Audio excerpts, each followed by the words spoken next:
trifecta.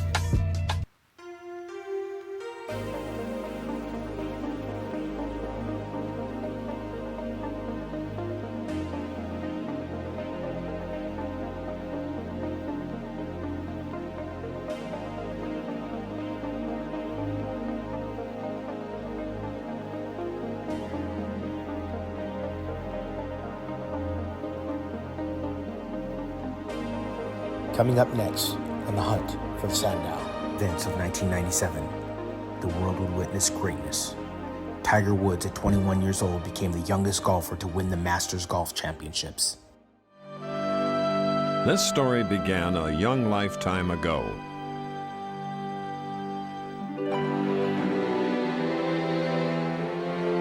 It began 4 days ago with a bogey on the first hole.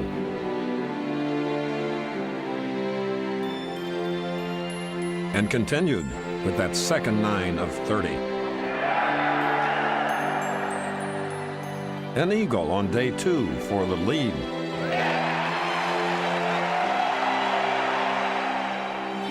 The splendor of Saturday's 65.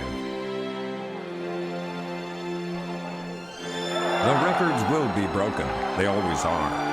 And in the years to come, we may not remember his age as much as we'll remember ours, and where we were when Tiger Woods won the 61st Masters.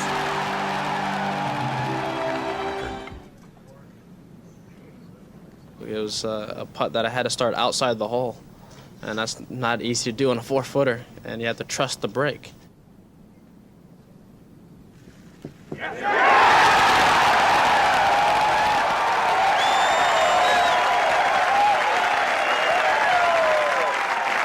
First, a hug for Fluff, his caddy, Mike Cowan.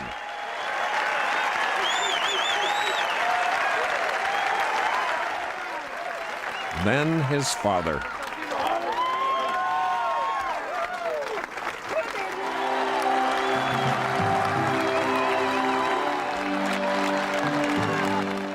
Superstar singer Elton John, at 50 years old, had a double-sided single top the charts, Something About the Way You Look Tonight, in the remake of Candle in the Wind. And I can't describe, but it's something about the way you look tonight. Take my breath away. Seems to me you live your life like a candle in the wind, never knowing who to cling to when the rain set in. Would have liked to love you, but I was just a kid. Your candle burned out long before your legend never did. The highest grossing film of all time, Titanic, Academy Award for Best Picture. All right, open your eyes.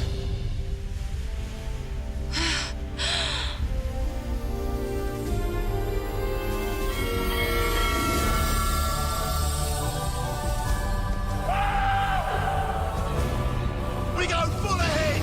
Put your backs into it!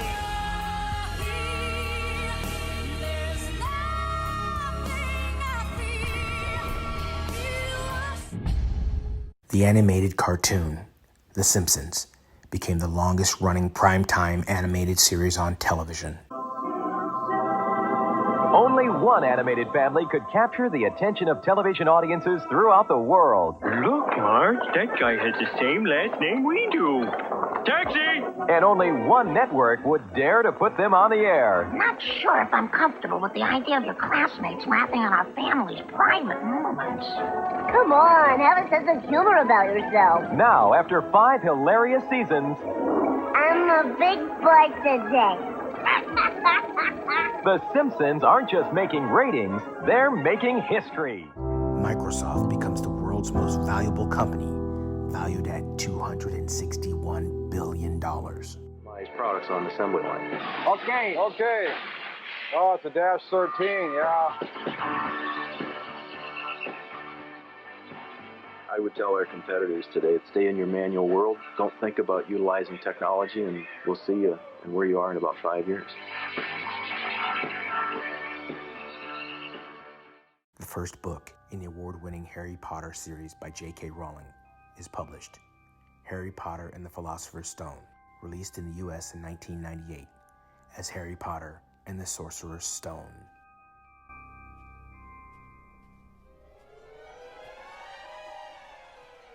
Please don't mistake my confidence for arrogance. I am so confident because I do everything that I need to keep myself at the top of the food chain. Mike Rashid putting down Taylor on the deck. Training, my body and my mind. Rest, recovery, and fueling my engine with only the best.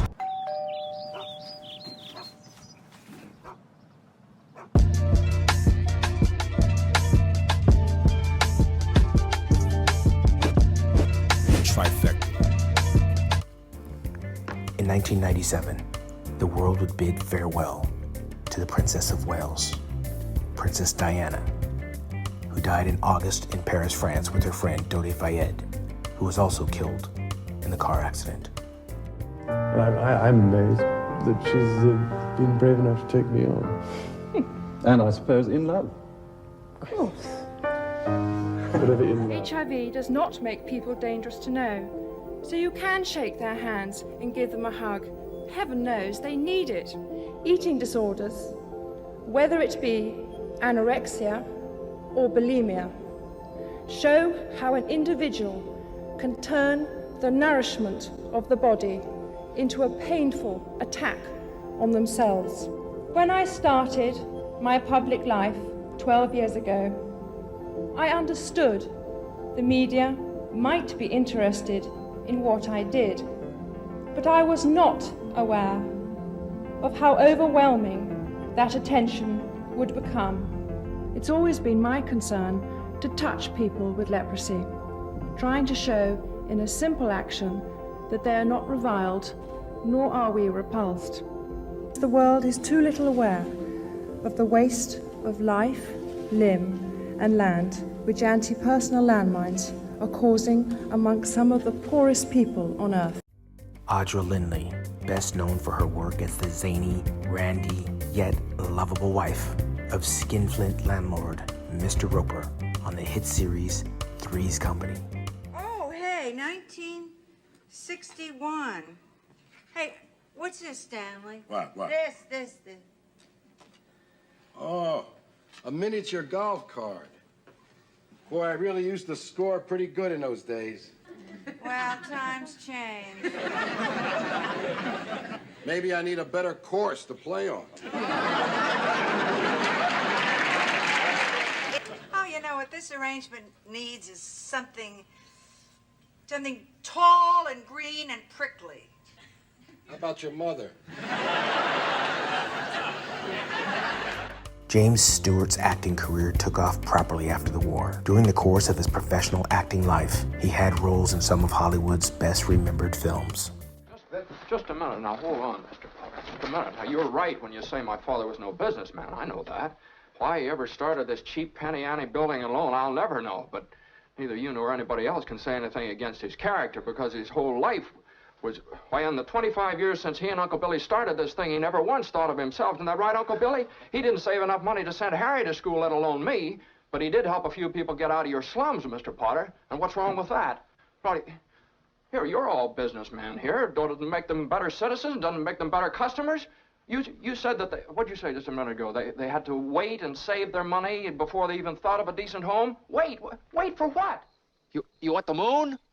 Just say the word and I'll throw a lasso around it and pull it down. Hey, that's a pretty good idea. Thank you, Jimmy Stewart.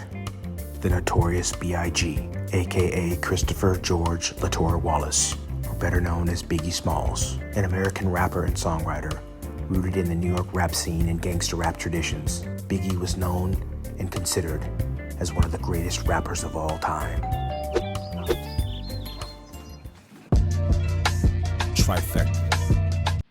I'm John Norris with an MTV News breaking story. We're outside of Peterson's Automotive Museum in Los Angeles, where the 24-year-old rap artist known as Notorious B.I.G., Christopher Wallace, was shot early Sunday morning and later died of gunshot wounds at nearby Cedars-Sinai Medical. For a big person to get on that stage and rip, you know what I'm saying? You don't understand, man, because we get tired quick.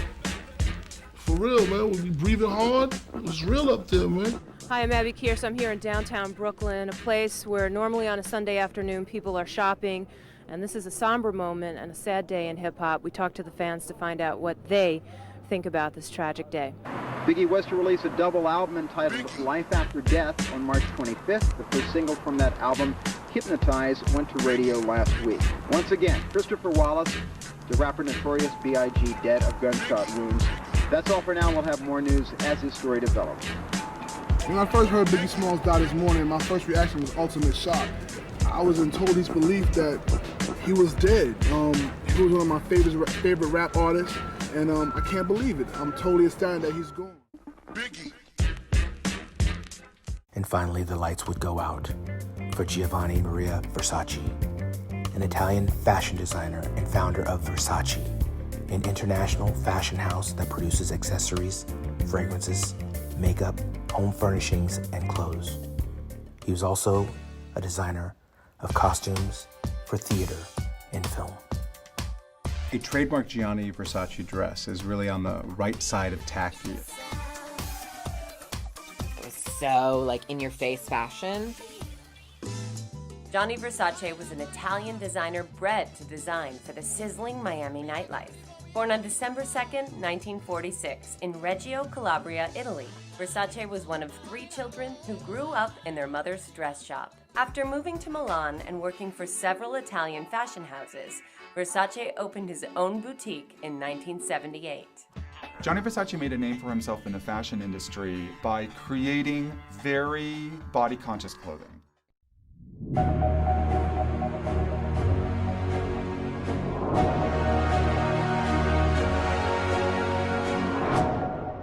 The overall winner in 1997 of the Men's NPC National Championships was Tom Prince, who stood in an amazing lineup that included Orville Burke, Garrett Downing, Dennis James.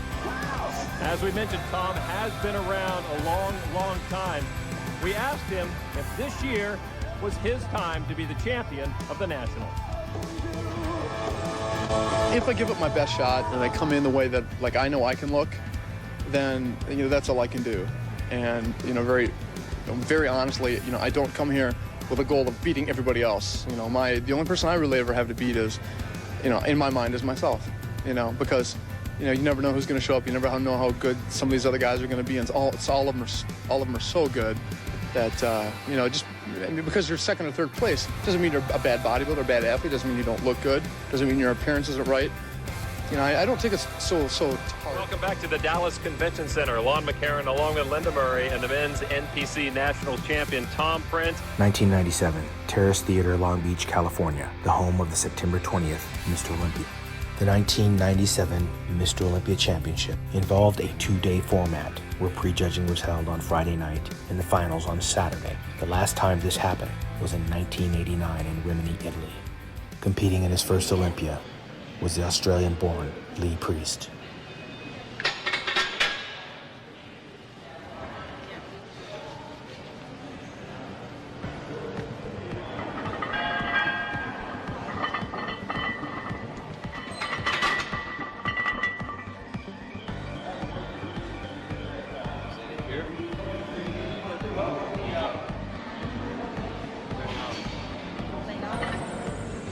Been training now for about 11 years. You know, the first couple of years I weren't too serious. I was just sort of, you know, you lift weights and done a few competitions, but now probably 7 years super seriously, and then professional I've been competing about, I think it's my 4th year in the pro rank. So, you know, it's good that the Olympia's here in LA, so I haven't got too far to travel.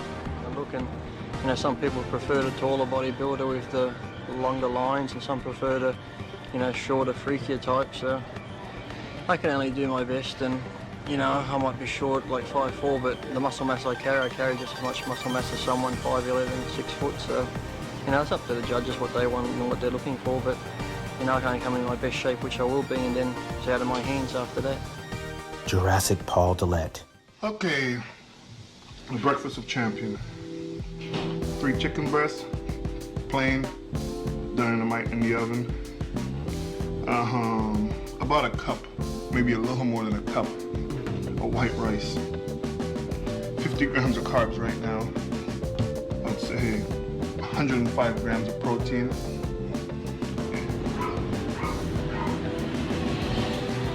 Well, this is it. It's my little gym geared towards this neighborhood that I live in, you know, Laguna Niguel.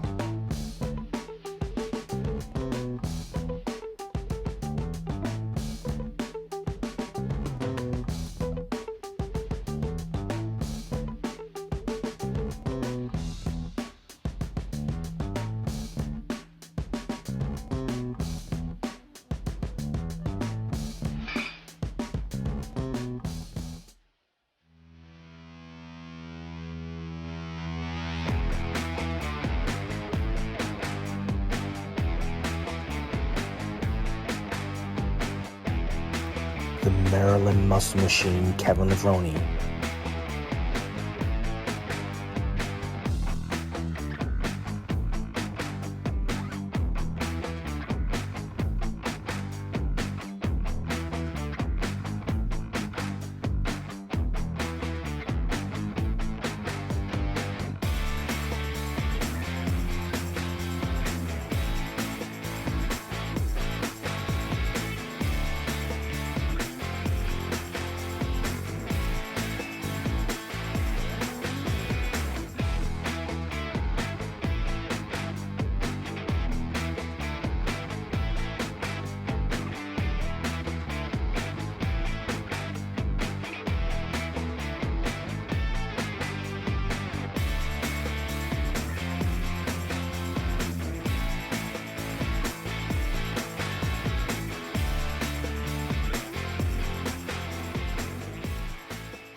Please don't mistake my confidence for arrogance.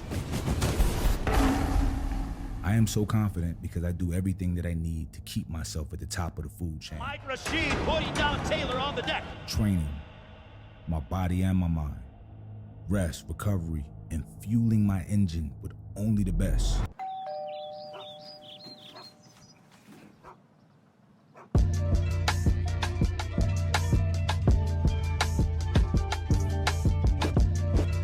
Trifecta. Sean Ray.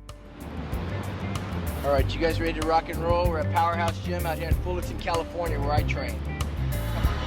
4, 20.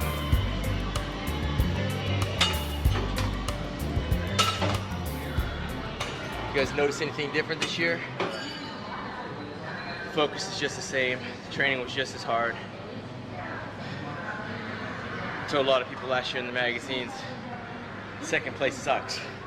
2, 3, 4, 5, 1, 2, come on, 3, 4, 15, let's go, 5 more, come on. 1, 2, 3, 4, 5. I was thinking one thing when I'm training. Stuck in my head since 1988, I believe it was. Lee Haney said, stimulate, don't annihilate. That's what bodybuilding is. You gotta stimulate the muscle, not try to kill it, but jerking it and swinging it using too heavy a weight. So, 1 week from now, I'm trying to reach my final destination. Get that long-awaited Super Bowl of bodybuilding trophy, the Sandow trophy. I've been training for 10 years for this show. This year I'm coming back as the #1 bodybuilder in America, #2 in the world. It's 30 minutes from my hometown of Placentia. Held in Long Beach in front of a home crowd, so this one has special significance for me. I consider myself an artist, so let's see where we're at.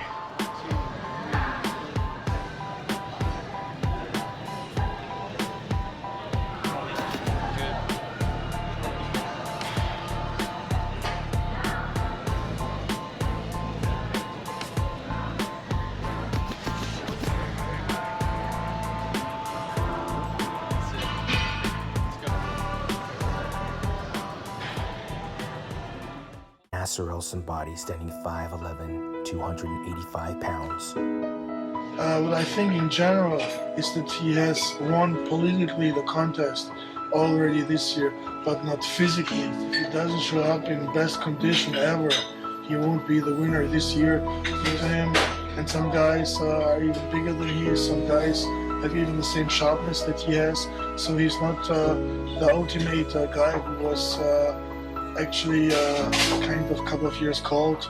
So he's beatable. He's not invincible. I think it doesn't matter so much where you're competing, because the guys are mostly the same who are competing. Depends only on conditioning. So I can't make any kind of prediction how I'll be looking at the day of the show, or one day out or one day after, because the physique is not a machine, and so you can't predict 100% what will be happening. But I'm pretty confident that I will be in shape. I don't know what my exact weight will be, or how ripped or not ripped, how I will be up here on stage, but I think I'm right on target.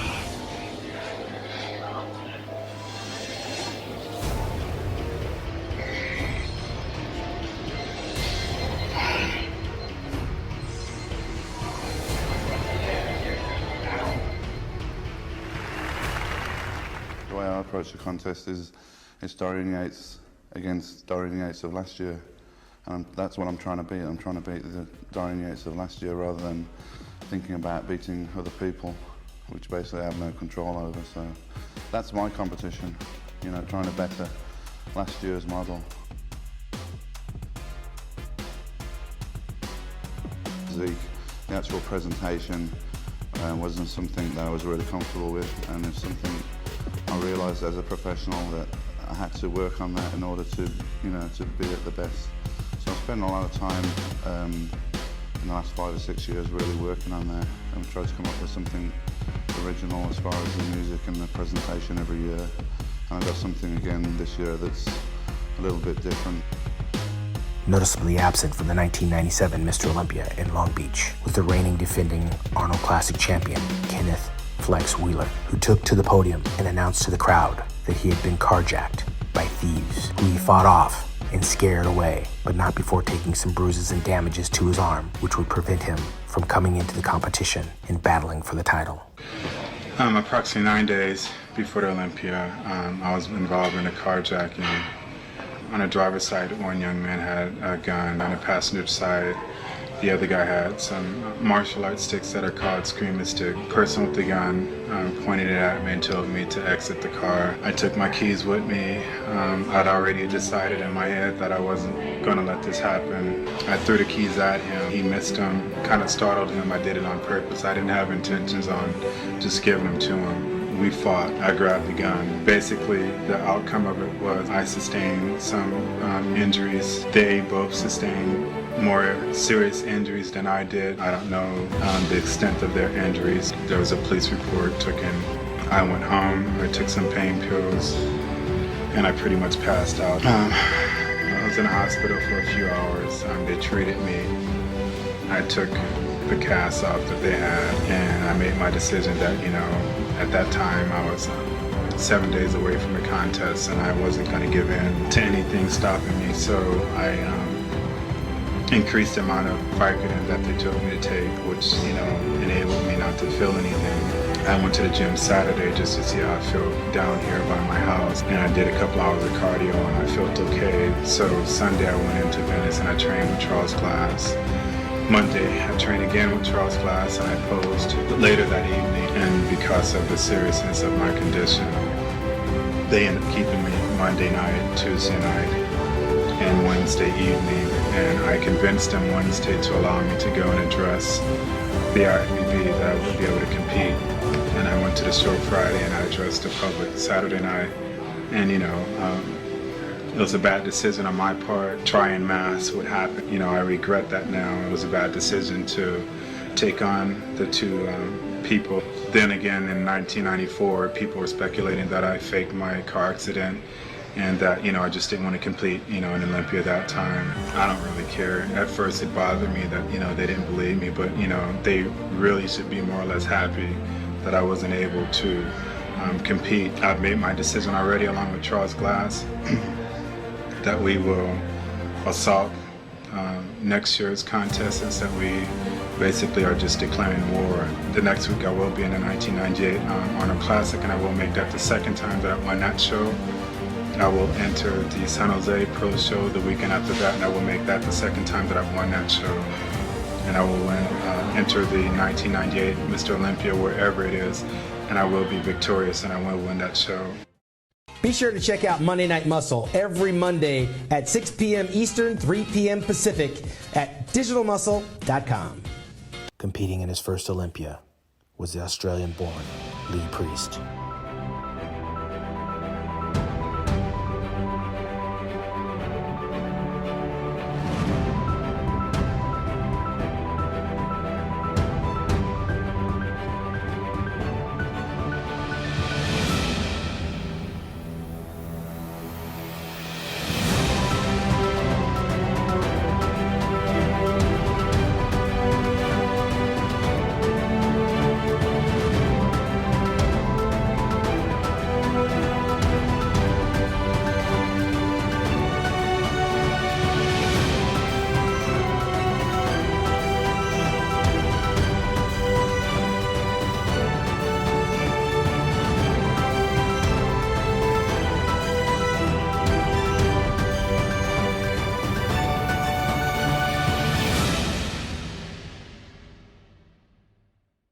Jurassic Paul Dillette being consistent with the previous year's performance.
The Maryland Muscle Machine, Kevin Levrone.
Coming off second place in 1996, Sean Ray.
Nasser El Sambadi, standing 5'11", 285 pounds.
Dorian and Yates.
Finally, the top 6 were announced. Lee Priest from Australia. Paul Dillette from Canada. Kevin Levrone from Maryland. Sean Ray from California. Nasser El Sambadi, California. And from England, King Dorian Yates. Quarter turn facing front.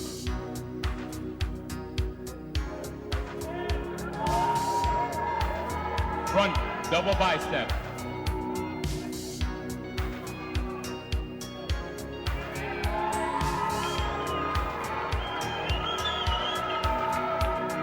Lat straight.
Competing in his first Olympia was the Australian-born Lee Priest, 6th place.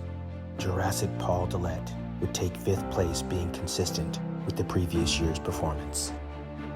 The Maryland Muscle Machine Kevin Levrone would take 4th place. To Sean Ray. Coming off 2nd place in 1996, Sean Ray would drop 1 spot to 3rd. In 2nd place. And then there were 2. Nasser El Sonbati, standing 5'11", 285 pounds, would get his first taste of 2nd place. Nasser El Sonbati.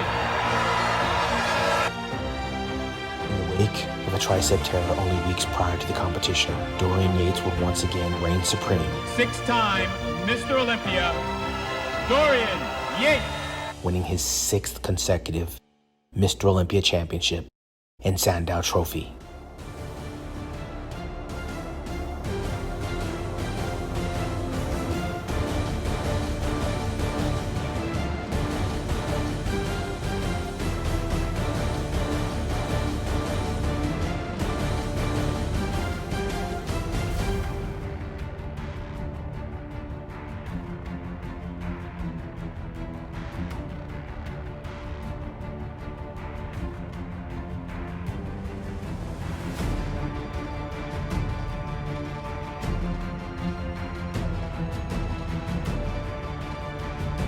Coming up next on the hunt for the Sandow.